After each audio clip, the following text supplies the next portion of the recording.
Can I ask a question? Out loud? All right, Yeah, cool. you're good. This is directed more at Sam than anyone else. Sam, I hate to do it to you, but I gotta ask just for clarification. Now would be a good time to do it. Justin Higgins put out an article on his blog. I know you know Justin. A couple of us do. I don't know if the rest of you do. Essentially accusing you of having an agreement with Doug Price and a number of other people saying that you would receive $10,000 for pushing out the case. Absolutely not true. Go look at Higgins' blog. This is an unemployed man who lives in Virginia. He doesn't live in Ohio.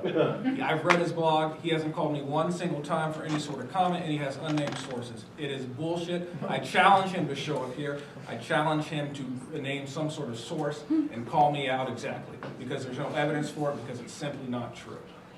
Excellent.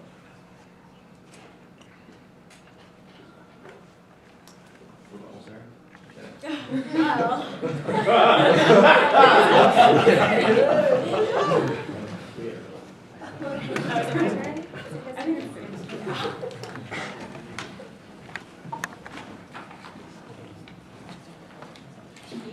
have to. There you go. Okay. What was one thing that the Burton administration has done that you think is particularly good? Everything. I answered it. There we go. Burton has done a decent job with fundraisers. I'm going to be hopefully meeting with Hamilton County here in a few weeks with Ashwin, the political director there. So he's done a good job of reaching out to individual county parties.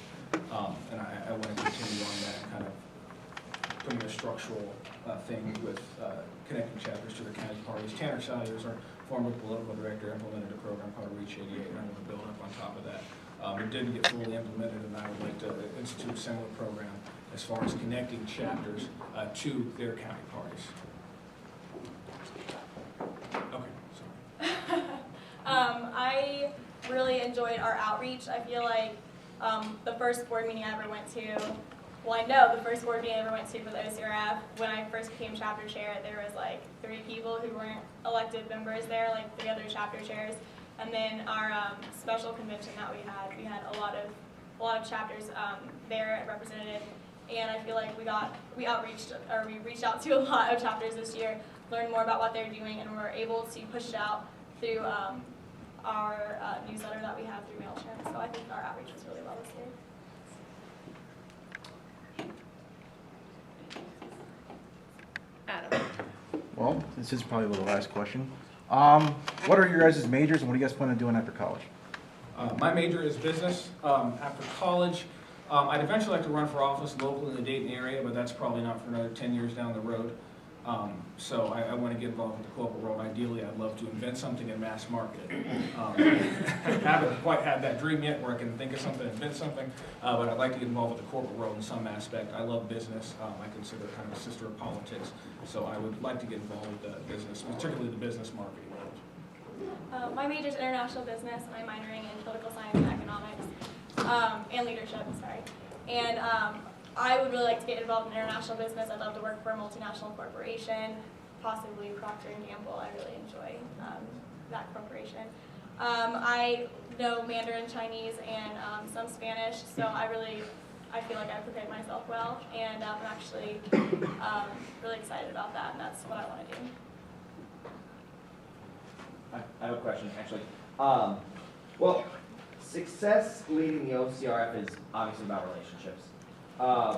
These can be built, but currently, what connections in Columbus and across the state and nationally would you guys bring to the table to help the OCRF? And what is your experience with them? I have a great experience very well with Alex Shriver, the current chairman of the College Republican National Committee. I've met Chairman RNC or Spears a few times.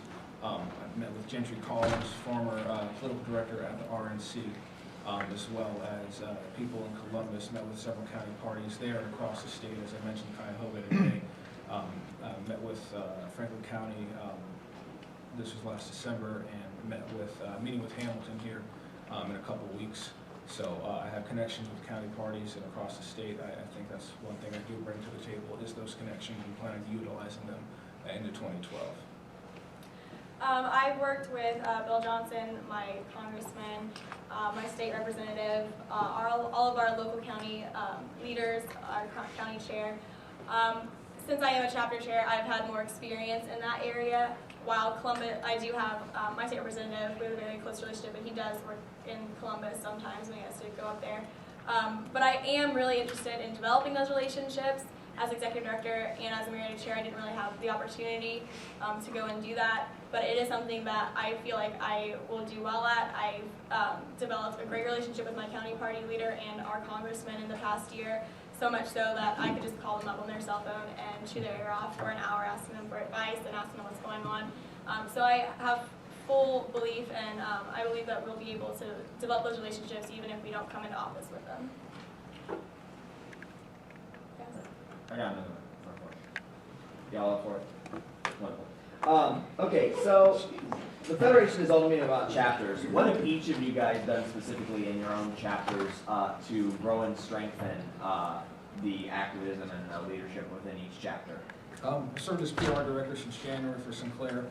Down in Dayton, we've gotten exposure in the student newspaper, as well as door walk for city council races. One guy by the name of Tom Kubler, he was going up an incumbent by the name of Marilyn Reed, who is a cornerstone of politics in the Greene County area. Tom Kubler defeated her because a lot of times we as Sinclair call Republicans around walking doors and making phone calls on behalf of them. So on top of that, we've grown a great presence on campus. It's a downtown campus, very urban, very liberal.